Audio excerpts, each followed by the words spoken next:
ముందుగా మీ అందరికీ నమస్కారం.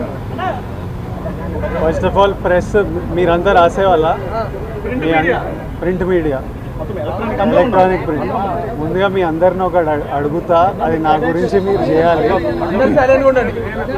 ఇప్పుడు మీ ఛానళ్ళల్లో హెడ్లైన్స్ స్క్రోలింగ్లో ఇల్లీగల్ బెట్టింగ్ యాప్స్లో నన్ను పిలిచారని స్క్రోలింగ్ నడుస్తుంటుంది, హెడ్లైన్స్ నడుస్తుంటుంది నాకు తెలుసు.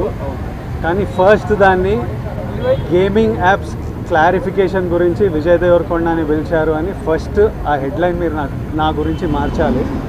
ఎందుకంటే బెట్టింగ్ యాప్స్ ఇన్వెస్టిగేషన్ తప్పకుండా నడుస్తుంది, కానీ మనని పిలిచింది వాళ్ళకు కూడా తెలియదు మన పేరు ఎందుకు వచ్చిందో.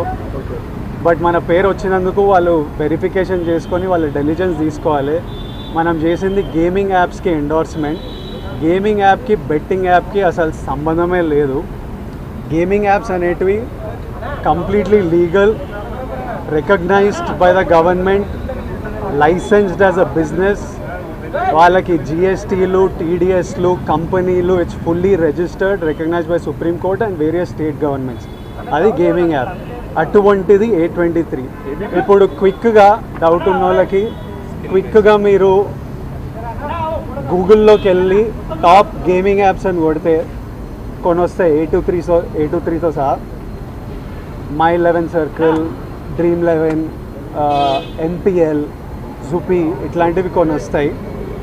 ఇవన్నీ రిజిస్టర్డ్ గేమింగ్ యాప్స్. ఇవన్నీ మన ఇండియన్ క్రికెట్ టీమ్కి స్పాన్సరు, మన ఇండియన్ ఒలింపిక్స్ టీమ్కి స్పాన్సర్, మన ఇండియా ఉమెన్స్ క్రికెట్ టీమ్కి స్పాన్సర్, ఐపీఎల్కి ఎన్పిఎల్ ఒకదానికి అఫీషియల్ స్పాన్సరు, వేరియస్ కబడ్డీ లీగ్కి వాలీబాల్ లీగ్కి అన్నిటికీ వీళ్ళు స్పాన్సర్ చేస్తారు. ఎందుకంటే these are completely legal entities. Indian Olympics టీమ్కి స్పాన్సర్ చేయాలంటే లీగల్ ఉండాలా వద్దా? సో ఫస్ట్ ఆఫ్ ఆల్ ఈ గేమింగ్ యాప్స్ని, ఇల్లీగల్ బెట్టింగ్ యాప్స్ని మీరు సపరేట్ చేయాలి. అది జర్నలిస్ట్గా మీ రెస్పాన్సిబిలిటీ. నా మీద మీకు ఆ రెస్పాన్సిబిలిటీ ఉండాలని కోరుకున్నా. కానీ మన పేరు వచ్చింది కాబట్టి కొన్ని క్లారిఫికేషన్స్ అడిగారు.